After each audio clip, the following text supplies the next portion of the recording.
নমস্কার বন্ধুরা, আশা করি আপনারা সবাই ভালো আছেন। আমি বিভাস, গল্প কিন্তু সত্যি চ্যানেলে আপনাদের স্বাগত। আজকে আমি যার কথা এই ভিডিওতে তুলে ধরব তার কৃতিকলাপ সম্পর্কে আপনারা সবাই জানি। তার তৈরি আরজি কর হাসপাতাল, সেই হাসপাতাল মোটামুটি আমরা সকলেই চিনি। আজ সেই আরজি কর অর্থাৎ রাধা গোবিন্দ কর, তাকে নিয়েই আজকে এই ভিডিওতে আপনাদের আমি বিস্তারিত জানাবো এবং আশা করব আপনাদের কেমন লাগলো তা কমেন্ট বক্সে আপনারা আপনাদের মন্তব্য জানাবেন এবং ভালো লাগলে লাইক করবেন, শেয়ার করবেন। তো চলুন সময় নষ্ট না করে আমরা আজকে আরজি করের ইতিহাস জেনে নিই। 1899 সালের মার্চ মাস। গরমের সঙ্গে সঙ্গে বাড়ছে কলকাতায় প্লেগের প্রকোপ। 2 বছর আগে থেকেই প্লেগ দেখা দিয়েছে করাচিতে। করাচি থেকে পুনে ও মুম্বাই ঘুরে পৌঁছে গিয়েছে অবিভক্ত বাংলায়। ওয়ালডেমার হপকিন্সের তৈরি প্লেগ ভ্যাকসিন তখন কলকাতায় পাওয়া যাচ্ছে, কিন্তু টিকাকরণ জরুরি নয়। ব্রিটিশ সরকারের এই ঘোষণার ফল হয়েছে মারাত্মক। রোগীদের কাছে পৌঁছয়নি ভ্যাকসিন। পৌঁছলেও অনেকেই ভরসা করেছেন সরকারের ঘোষণায়। যথারীতি প্লেগ তখন মহামারীর আকার নিয়েছে। সেই সময় উত্তর কলকাতায় ঘুরে ঘুরে রোগীদের সেবা করে চলেছেন এক আইরিশ মহিলা। জেলার স্বাস্থ্য আধিকারিক পদে নিয়োজিত এক ডাক্তারও উত্তর কলকাতার অলিতে গলিতে ঘুরে রোগী খুঁজে বেড়াচ্ছেন, রোগ থেকে বাঁচার পরামর্শ দিচ্ছেন, পথ্য কিনতে অপারগ রোগীকে নিজের হাতেই অর্থ তুলে দিচ্ছেন। এরপরে সেই বিদেশিনী ও চিকিৎসকের আলাপ হয়। কলকাতায় প্লেগের সংক্রমণ রুখতে, মৃত্যুর হার কমাতে দুজনে একজোট হয়ে কাজ করবেন। সেই আইরিশ মহিলা হলেন মার্গারেট এলিজাবেথ নোবেল, যাকে আমরা ভগ্নী নিবেদিতা হিসাবেই চিনি। স্বামী বিবেকানন্দের ডাকে তিনি কলকাতায় প্লেগ সংক্রমণের আগের বছরই ভারতে এসেছেন এবং গুরুর শিবজ্ঞানে জীবসেবা মন্ত্রকে জীবনের ব্রত করেছেন। আর সেই চিকিৎসক ছিলেন রাধা গোবিন্দ কর। দেবাশিস ঘোষের লেখা আনন্দ তুমি স্বামী উপন্যাসে প্লেগ ও মহামারী আক্রান্ত কলকাতার রাস্তায় ভগ্নী নিবেদিতা ও রাধা গোবিন্দ করের প্রথম আলাপের সুন্দর বর্ণনা রয়েছে। তবে রাধা গোবিন্দ কর উপন্যাসের চরিত্র নন, তিনি রক্তে মাংসের মানুষ। যদিও তার জীবনের দিকে চোখ রাখলে বোঝা যায় তা গল্প উপন্যাসের নায়কের চেয়ে কোনো কম ঘটনাবহুল নয়। হাওড়া জেলার রামরাজাতলা স্টেশন থেকে মিনিট 15 পথ বেরোলেই পৌঁছে যাওয়া যায় বেতরের বিখ্যাত কর বাড়িতে। রাধা গোবিন্দ করের জন্মভিটে। সেই পরিবারের থেকেই জানা যায় এই বাড়ি তৈরি হয়েছিল পলাশির যুদ্ধের আগের বছর। কর পরিবারের ইতিহাস কিন্তু খুবই পুরনো। কর বংশের প্রথম পুরুষ ভূমিঞ্জয় কর থেকে 20তম পুরুষ বিভিন্ন জায়গায় বসতি স্থাপন করেছেন। বেতরের বাড়ি তৈরির কাজে প্রথম হাত দেন বংশের 21তম পুরুষ জয়রাম কর। বসত বাড়ি স্থাপনের পরে সেটি বর্ধিত করেন রামচন্দ্র কর। এই বাড়িতেই 1850 সালের 23শে আগস্ট রাধা গোবিন্দ কর জন্মগ্রহণ করেন। যে দালানে রাধা গোবিন্দের জন্ম সেটি এখন ভগ্নদশা। পাশেই বিরাট পুকুর, ঠিক পুকুর না বলে অবশ্য দিঘি বলাই ভালো। সেই পুকুরে স্নান করতেন রাধা গোবিন্দ। পরিবারের সদস্যদের থেকে জানা যায় একটা ভুল ধারণা প্রচলিত রয়েছে যে রাধা গোবিন্দের জন্ম অধুনা বাংলাদেশের ঢাকায়। সেই তথ্য ভুল। বাবা দুর্গাদাস কর ঢাকায় মিডফোর্ড হাসপাতাল প্রতিষ্ঠা করেছিলেন। ফলে এই ধারণা তৈরি হয় যে রাধা গোবিন্দের জন্ম ও বেড়ে ওঠা ঢাকায়। রাধা গোবিন্দের স্কুল জীবন কাটে কলকাতার হেয়ার স্কুলে। সেই সময় তাদের বাড়িতে একটা ঘোড়ার গাড়ি ছিল। স্কুলে যাওয়ার সময় বাড়ির গাড়ি করেই হাওড়ার গঙ্গাঘাটে পৌঁছে ফের নৌকো করে নদী পেরোতে হতো, তারপরে স্কুলে পৌঁছানো। হাওড়া ব্রিজ বা রবীন্দ্র সেতুর আদি রূপ পল্টন ব্রিজ তখনও তৈরি হতে বছরখানেক দেরি। অগত্যা নৌকোই ছিল ভরসা।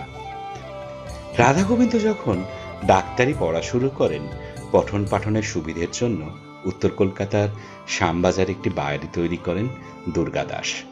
বর্তমানে অবশ্য কর পরিবারের সদস্যরা সেই বাড়ির সন্ধান জানেন না। বাবা দুর্গাদাস করও ছিলেন কৃতি পুরুষ। কলকাতা মেডিকেল কলেজের ভার্নাকুলার বিভাগে অধ্যাপনা করতেন। বাংলা ভাষায় চিকিৎসা শাস্ত্রের বইও রচনা করেন তিনি।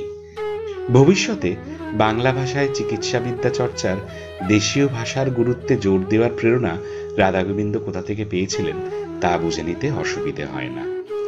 রাধাগোবিন্দর গোটা জীবনের দিকে তাকালেই বোঝা যায় তার বাবার প্রভাব। হিন্দু স্কুল থেকে উত্তীর্ণ হয়ে কলকাতা মেডিকেল কলেজের প্রবেশিকা পরীক্ষায় বসেন রাধাগোবিন্দ। তবে প্রবেশিকা পরীক্ষায় প্রথমে বসতে চাননি তিনি। বাড়ি থেকে 5,000 টাকা নিয়ে বিদেশে পাড়ি দিতে চেয়েছিলেন। তবে বাবা ছিলেন কড়া ধাতের মানুষ। ছেলেকে বাড়ি ফিরিয়ে একরকম জোর করেই প্রবেশিকা পরীক্ষায় বসান তিনি। পাশ করার পরে শুরু হয় রাধাগোবিন্দের ডাক্তারি পড়া। তবে পড়াশোনার পাশাপাশি থিয়েটারের প্রতিও তার টান ছিল, যা আসলে উত্তরাধিকার সূত্রেই পাওয়া। বাবা দুর্গাদাসের অভিন্ন হৃদয় বন্ধু ছিলেন নাট্যকার দীনবন্ধু মিত্র। সেই সময় বিখ্যাত এই মানুষটির সান্নিধ্য পেয়েছিলেন রাধাগোবিন্দ, যা ছাত্রাবস্থায় তাকে থিয়েটার জগতে টেনে নিয়ে যায়। 1868 সালে বাগবাজার অ্যামেচার থিয়েটার তৈরি করেন রাধাগোবিন্দ। সঙ্গে ছিলেন গিরিশচন্দ্র ঘোষ, অর্ধেন্দুশেখর মুস্তাফি ও নগেন্দ্রনাথ বন্দ্যোপাধ্যায়। ডাক্তারি পড়ার জন্য রাধাগোবিন্দ তখন বেতরের করবাড়ির বদলে বেশিরভাগ সময়টাই কলকাতার বাড়িতে কাটাতেন। গোটা উত্তর কলকাতা সে সময় থিয়েটারের আবহ। রাধাগোবিন্দ মঞ্চে অবতীর্ণ হয়েছিলেন। 1872 সালে দীনবন্ধু মিত্রের লীলাবতীতে ক্ষীরোদবাসিনীর ভূমিকায় অভিনয় করে খ্যাতি লাভ করেন তিনি। বহু নাটকের স্ত্রী চরিত্রেও তিনি মঞ্চে অভিনয় করেন। তার থিয়েটারের প্রতি টান রাধাগোবিন্দের ডাক্তারি পাঠে যথেষ্টই ক্ষতি করেছিল। রাধাগোবিন্দ কোনো রোজ নামচা লিখে যাননি, ফলে তার জীবনের দৈনন্দিন ঘটনার পুঙ্খানুপুঙ্খ বর্ণনা পাওয়া অসম্ভব। তবে তার সম্পর্কে কিছু ঘটনা ছড়িয়ে ছিটিয়ে রয়েছে একাধিক মানুষের স্মৃতিকথায়, বিভিন্ন পত্রপত্রিকায়। সেগুলো হয়তো কোনো এক সময় চিকিৎসা মহলে লোকমুখে প্রচলিত ছিল। যেমন বলাকা পত্রিকায় প্রকাশিত সুধীর কুমার চট্টোপাধ্যায়ের লেখা থেকে জানা যায় 1879 সালে একবার বিনা দোষে পুলিশের হাতে নিগৃহীত হয়েছিলেন রাধাগোবিন্দ। শ্যামা পূজার রাতে বাজি পোড়ানো উপলক্ষে এক কনস্টেবলের সঙ্গে তার প্রতিবেশীদের হাতাহাতি হয়। দুর্ভাগ্যক্রমে সেই সময় রাধাগোবিন্দ ঘটনাস্থলে উপস্থিত ছিলেন, তাই শেষ পর্যন্ত তাকেও গ্রেপ্তার হতে হয়। এছাড়া সেই সময় তার প্রথম পত্নীর অকাল প্রয়াণও ঘটে। ছাত্র অবস্থাতেই বিয়ে করেছিলেন রাধাগোবিন্দ। এই সমস্ত বিক্ষিপ্ত ঘটনা ও পড়াশোনার বদলে থিয়েটারের প্রতি টান ডাক্তারি পড়ায় বাধা সৃষ্টি করে। কলকাতা ছেড়ে স্কটল্যান্ডে পাড়ি দেন রাধাগোবিন্দ। ভর্তি হন এডিনবরা বিশ্ববিদ্যালয়ে। তার বিদেশ যাত্রার সঙ্গী ছিলেন কাশ্মীরের বিখ্যাত ডাক্তার আশুতোষ মিত্র। 1886 সালে অবশ্য দেশে ফিরে আসেন তিনি এবং নিজের ডাক্তারি পড়া শেষ করেন। রাধাগোবিন্দ যে সময় ডাক্তারি পড়া শুরু করেন সেই সময়কার কলকাতার চিকিৎসা শিক্ষা ও চিকিৎসা ব্যবস্থা কেমন ছিল? 19 শতকের মাঝামাঝি সময়ে তৈরি হয়েছিল কলকাতা মেডিকেল কলেজ। দেশীয় চিকিৎসক তৈরি করতে বদ্ধপরিকর ব্রিটিশ সরকার খানিকটা নিজেদের স্বার্থেই যে কলকাতা মেডিকেল কলেজ তৈরির কাজে উৎসাহী ছিলেন এ কথা অস্বীকার করার উপায় নেই। প্রচলিত দেশীয় চিকিৎসা পদ্ধতিতে ব্রিটিশ শাসকদের তেমন ভরসা ছিল না। তাছাড়া ইউরোপীয় শিক্ষা ব্যবস্থা প্রচলন করা ছিল উপনিবেশ স্থাপনেরই একটি অঙ্গ। ইউরোপীয় চিকিৎসা স্বাস্থ্য ব্যবস্থায় সেই সময় একাধিক বাঙালি ডাক্তার শিক্ষিত হয়েছেন। তাদের মধ্যে সবচেয়ে উল্লেখযোগ্য মধুসূদন গুপ্ত। তিনি প্রথম বাঙালি ডাক্তার হিসাবে অস্ত্রোপচার করার খ্যাতি অর্জন করেছিলেন।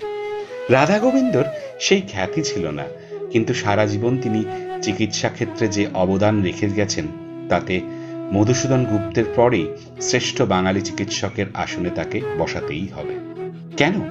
তাহলে দেখে নেওয়া যাক চিকিৎসাবিদরাই যাতে মাতৃভাষায় বাঙালি চিকিৎসকরা শিক্ষিত হয়ে উঠতে পারেন সেই কাজে নিয়োজিত করেন রাধাগোবিন্দ নিজেকে। শঙ্কর কুমার নাথের লেখা বই কলকাতা মেডিকেল কলেজের গোড়ার কথা ও পণ্ডিত মধুসূদন গুপ্ত থেকে জানা যায়, যখন ইউরোপীয় চিকিৎসকরা দেশীয় চিকিৎসক অর্থাৎ ক্যাডার গড়ে তুলতে চাইছিলেন, তখন প্রধান বাধা হয়ে দাঁড়িয়েছিল ভাষা। হিন্দু কলেজ থেকে পাশ করা গুটি কয়েক ছাত্র ইংরেজি জানতেন। তাছাড়া চিকিৎসা বিজ্ঞান তো দূরের কথা, বাংলা লেখা সাধারণ বিজ্ঞানেরও ভালো কোনো বই ছিল না। সহপাঠীদের দেখেও এই অসুবিধের কথা নিজে অনুভব করেছিলেন রাধাগোবিন্দ। তাই ডাক্তারি পাশ করার আগেই বাংলা ভাষায় চিকিৎসা বিজ্ঞানের বই লেখার কাজে হাত দেন। তার প্রথম বই বিশগবন্ধু প্রকাশিত হয়েছিল 1871 সালে। মৃত্যুর আগে পর্যন্ত তিনি একাধিক বই লেখেন। উল্লেখযোগ্য বইগুলো হল সংক্ষিপ্ত শারীরতত্ত্ব, রোগী পরিচর্যা, ভিষক, সুরেদ, প্লেগ, স্ত্রী রোগের চিত্রাবলী ও সংক্ষিপ্ত তত্ত্ব, সংক্ষিপ্ত শিশু ও বাল্য চিকিৎসা, সংক্ষিপ্ত ভৈষজ তত্ত্ব, কর সংহিতা ও কবিরাজ ডাক্তার সংবাদ। সবকটি বই লেখা হয়েছিল বাংলায় এবং সাধারণ মানুষের পড়ার উপযোগী করে। ইংরেজি জানা ডাক্তারি ক্লাসের ছাত্ররাও তার বই পড়তেন। থিয়েটারের মতোই বাংলা চিকিৎসা বিজ্ঞানের বই লেখার ক্ষেত্রেও রাধাগোবিন্দের অনুপ্রেরণা ছিলেন তার বাবা। দুর্গাদাস কর নিজে ইংরেজি শিক্ষায় শিক্ষিত হলেও বাঙালি মানুষে ইউরোপীয় শিক্ষা ব্যবস্থার আগ্রাসী রাজ্য বিস্তারকে মেনে নেননি। চিকিৎসা শিক্ষাক্ষেত্রে ব্রিটিশদের ঔপনিবেশিক মানসিকতাও ছিল তার প্রবল, কারণ চিকিৎসা বিজ্ঞানে ব্যবহৃত বহু ইংরেজি শব্দকে বাংলায় অনুবাদ করা ছিল শক্ত। দুর্গাদাস লক্ষ্য করেছিলেন, ভারতের নিজস্ব চিকিৎসা ব্যবস্থার ন্যারেটিভে ইউরোপীয় চিকিৎসা শিক্ষা শুধুমাত্র থাবাই বসায়নি, একরকম তাকে নিশ্চিহ্ন করে দিতেও উঠে পড়ে লেগেছিল। দুর্গাদাস এই আগ্রাসনের বিরুদ্ধাচরণ করতে কলম ধরেছিলেন। 1868 সালে ভাষাজ্য রত্নাবলী নামে একটি বই প্রকাশ করেন তিনি। বইয়ে ছিল একাধিক গাছগাছড়ার ছবি। পল্লীগ্রামের ছোটখাটো চিকিৎসকরা ভাষাজ্য রত্নাবলী পড়ে চিকিৎসা করতেন। রাধাগোবিন্দ নিজে বই লেখার পাশাপাশি পরবর্তীকালে বাবার লেখা বইয়ের সম্পাদনাও করেন এবং বর্ধিত সংস্কার প্রকাশে উদ্যোগী হয়েছিলেন। বাংলার চিকিৎসা বিজ্ঞানের বই লেখা যে কলকাতা ও সংলগ্ন অঞ্চলের রোগীদের সমস্যার সমাধান নয়, তা ছাত্রাবস্থাতেই বুঝতে পেরেছিলেন রাধাগোবিন্দ। তার এই উপলব্ধির আভাস পাওয়া যায় বিশগবন্ধু বইয়ের মুখবন্ধে। তিনি লিখেছিলেন, যাহারা চিকিৎসা বিদ্যালয় হইতে সুশিক্ষিত ও কৃতকার্য হইয়া চিকিৎসা কার্যে প্রবৃত্ত হন, তাহারা যতই বুদ্ধিমান ও বিদ্বান হন না কেন, তাহাদিগের মধ্যে অনেকেই বহুদর্শিতার অভাবে ব্যবস্থাপত্র প্রদান করিতে সহজে সক্ষম হন না। সেই সময় কলকাতা মেডিকেল কলেজ ও হাসপাতাল গড়ে উঠলেও যে বহু রোগী আসলে ঠিক চিকিৎসা থেকে বঞ্চিত হতেন, এ কথা জানতেন রাধাগোবিন্দ। ইউরোপীয় চিকিৎসা ব্যবস্থা শিক্ষিত ডাক্তারদের মধ্যে ইউরোপীয় ডাক্তাররা ভারতীয় রোগীদের অবজ্ঞাই করতেন। তাদের লক্ষ্য ছিল ইস্ট ইন্ডিয়া কোম্পানির সৈন্য ও উপনিবেশে বসবাসকারী ইউরোপীয়দের স্বাস্থ্যের খেয়াল রাখা। দেশের মানুষদের চিকিৎসা করতে গিয়ে পুরনো আয়ুর্বেদ চিকিৎসা ও সদ্য শেখা ইউরোপীয় চিকিৎসা, এই দুই টানাপোড়েনে পড়তেন বাঙালি চিকিৎসকরা।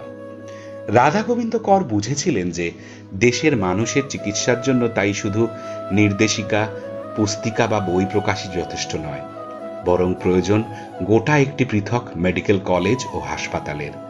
সেই কলেজ বা হাসপাতালটিকে হতে হবে ব্রিটিশ নিয়মাবলীর ফাঁস থেকে সম্পূর্ণ মুক্ত। এই উদ্দেশ্য সাধনে রাধাগোবিন্দর ভাবনা চিন্তা শুরু হয়েছিল তার চিকিৎসা জীবনের প্রথম থেকেই। 161 নম্বর পুরনো বৈঠকখানা বাজারের এক বাড়িতে তিনি কলকাতার তৎকালীন সেরা কয়েকজন বাঙালি চিকিৎসককে সঙ্গে নিয়ে একটি সমিতি স্থাপন করেন। সমিতির সদস্য ছিলেন মহেন্দ্রনাথ বন্দ্যোপাধ্যায়, অক্ষয় কুমার দত্ত, বিপিন মিত্র, কুমুদ ভট্টাচার্য প্রমুখ। এই সমিতিতেই এশিয়ার প্রথম বেসরকারি মেডিকেল স্কুল তৈরির প্রস্তাব গৃহীত হয়। 1886 সালে শুরু হয় স্কুল। নাম হয় ক্যালকাটা স্কুল অফ মেডিসিন। প্রথমে দেশীয় চিকিৎসা পদ্ধতি অনুসরণ করে শিক্ষাদান চলত। 1887 সালে অ্যালোপ্যাথি বিভাগ শুরু হয়। নাম বদলে হয় ক্যালকাটা মেডিকেল স্কুল। পরে বৈঠকখানা বাজার থেকে স্কুল বাড়ি স্থানান্তরিত হয় বউবাজার স্ট্রিটে। 1890 সাল নাগাদ ব্রিটিশ সরকার স্কুলে সব ব্যবচ্ছেদের অনুমতি দেয়। প্রথম দিকে ক্যালকাটা মেডিকেল স্কুলে সমস্ত বিভাগেই পড়ানো হতো বাংলায় লেখা বই। রাধা গোবিন্দ করের লেখা বইগুলো তো ছিলই, সেই সঙ্গে মধুসূদন গুপ্তের লেখাও বই ছিল পাঠ্যক্রমে। ক্রমে রাধা গোবিন্দ করের স্বপ্ন বাস্তবে রূপায়িত হতে থাকে। 298 আপার সার্কুলার রোডের ঠিকানায় স্কুল বাড়ি স্থানান্তরিত করা হয়। সেই সময় মেডিকেল স্কুল সংলগ্ন হাসপাতালে শয্যা সংখ্যা ছিল মাত্র 14। এরপরে স্কুল কর্তৃপক্ষ বেলগাছিয়ায় 12 বিঘা জমি কেনে। যুবরাজ অ্যালবার্ট ভিক্টরের ভারত ভ্রমণের তহবিল থেকে 18,000 টাকা সাহায্য মেলে। স্কুলের নিজস্ব বাড়ি তৈরি হয়, তবে তখনও সামান্য শয্যা সংখ্যার জন্য স্কুলের হাসপাতালের ব্যবস্থা পুরোদমে শুরু করা যায়নি। 1899 সালে স্কুল সংলগ্ন হাসপাতালও তৈরি হয়। জন উডবার্ন হাসপাতালের উদ্বোধন করেন। তার নামানুসারে হাসপাতালের নাম রাখা হয় অ্যালবার্ট ভিক্টর হাসপাতাল।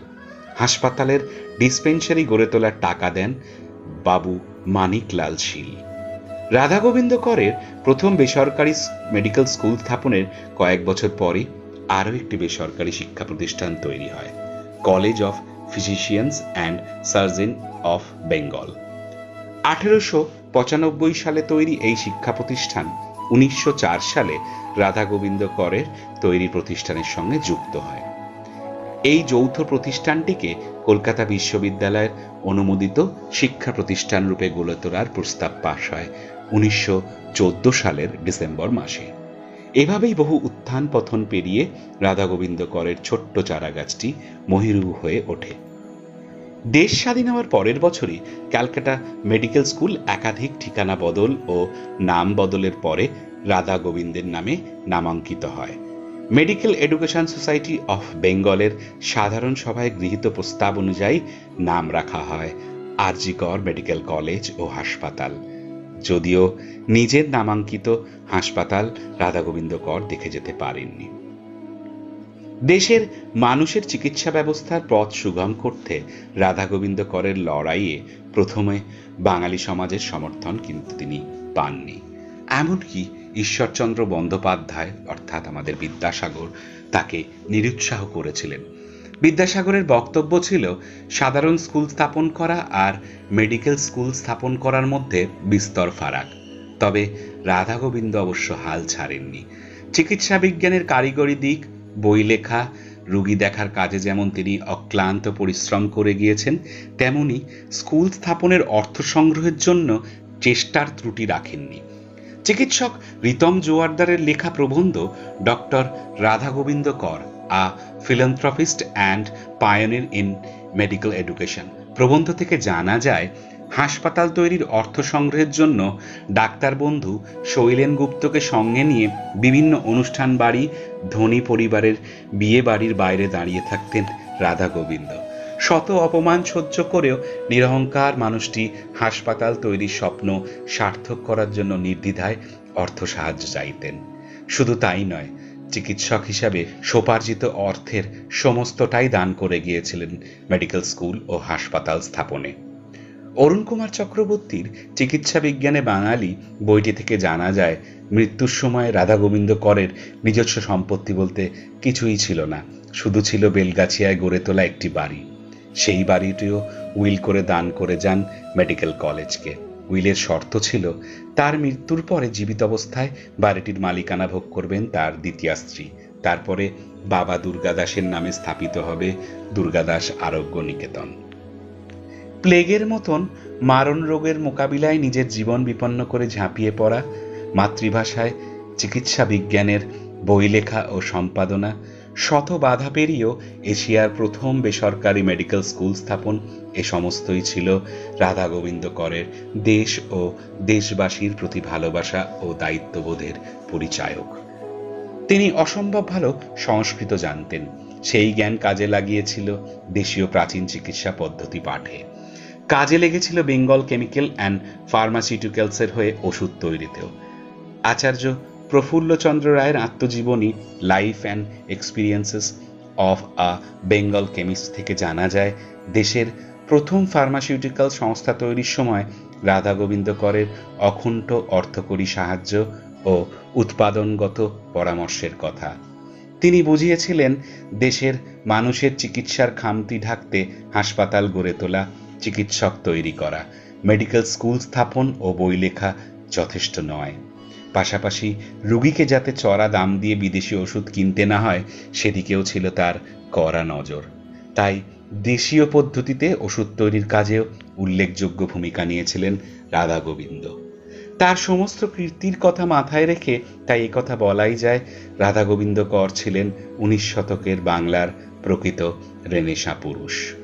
কিন্তু দুর্ভাগ্যক্রমে বাংলার এই প্রবাদ প্রতিম চিকিৎসক, লেখক, সমাজ সংস্কারক ও থিয়েটার ব্যক্তিত্বকে আত্মবিস্মৃত বাঙালি মনে রাখেননি। হাওড়া সাঁতরাগাছি অঞ্চলের বাইরের বেশিরভাগ মানুষই জানতেন না রাধা গোবিন্দের জন্মভিটে কোথায়। বছর 3 আগে আরজিকর মেডিকেল কলেজের 2 চিকিৎসক রাধা গোবিন্দের জন্মভিটের খোঁজে বেতরের বাড়িতে এসে পৌঁছন একদিন। এই ঘটনার পরই ধীরে ধীরে ফের আরজিকর মেডিকেল কলেজ ও হাসপাতালের বর্তমান চিকিৎসকরা রাধা গোবিন্দ করকে নিয়ে উৎসাহ দেখাতে শুরু করেন। রাজ্য সরকারের পক্ষ থেকেও তৎপরতা দেখা যায়। 19 শতকের শেষ ভাগে রাধা গোবিন্দ বেসরকারি মেডিকেল স্কুল ও হাসপাতাল গড়ার কাজ শুরু করলেও 1916 সালের 5ই জুলাই দিনটিকে আরজিকর মেডিকেল কলেজ ও হাসপাতালের প্রতিষ্ঠা হিসাবে ধরা হয়। তখন বেলগাছিয়া মেডিকেল কলেজ নামে পরিচিত ছিল অধুনা আরজিকর হাসপাতাল। সেই হিসাবে 2016 সালটি ছিল রাধা গোবিন্দ করের কীর্তির 100 বছর পূর্তি। শতবর্ষে রাধা গোবিন্দ করকে শ্রদ্ধা জানাতে বেতরের বাড়িতে উপস্থিত হয়েছিলেন সমাজের একাধিক সংস্কৃতিমনস্ক ব্যক্তিত্ব। আরজিকর মেডিকেল কলেজের পক্ষ থেকে রাধা গোবিন্দ করকে স্মরণ করে একটি পত্রিকাও প্রকাশ করা হয়। 1918 সালের 19শে ডিসেম্বর ইনফ্লুয়েঞ্জায় আক্রান্ত হয়ে শেষ নিঃশ্বাস ত্যাগ করেন রাধা গোবিন্দ কর। এই কর্মবীর চিকিৎসকের মৃত্যুর পরে কেটে গিয়েছে 100 বছরেরও বেশি সময়। জীবদ্দশায় বা মৃত্যুর পরে তিনি তার প্রাপ্য যথার্থ সম্মান পেয়েছেন এরকম কিন্তু খুব একটা প্রমাণ মেলে না। বর্তমানেও বাঙালি মানুষে তার উপস্থিতি বড়ই ক্ষীণ। কিন্তু রাধা গোবিন্দ করকে তার সবচেয়ে বড় সম্মান সম্ভবত দিয়েছিলেন বাংলারই আর প্রবাদ প্রতিম চিকিৎসক বিধানচন্দ্র রায়। 1948 সালে কলকাতার জনৈক ধনী ব্যক্তি বেলগাছিয়া মেডিকেল কলেজের তহবিলে 2 লক্ষ টাকা দান করার ঘোষণা করেছিলেন। তবে শর্ত ছিল একটা, তার পরিবারের কোনো সদস্যদের নামেই রাখতে হবে কলেজের নাম। কলেজের আর্থিক সংকটের কথা চিন্তা করে এই প্রস্তাবে শায়েদ ছিল কলেজ কমিটির। তখন পশ্চিমবঙ্গের মুখ্যমন্ত্রী বিধানচন্দ্র রায় তিনি ব্যাপারটি নিজের উদ্যোগে আটকেছিলেন এবং রাধা গোবিন্দ করের নামেই কলেজের নাম রাখা আজ যা আমরা সবাই চিনি আরজিকর হাসপাতাল হিসেবেই। আজ এই পর্যন্তই। আপনাদের কেমন লাগলো এই গল্প তা অবশ্যই আপনাদের মতামত কমেন্ট বক্সে জানাবেন। ভালো লাগলে শেয়ার করবেন।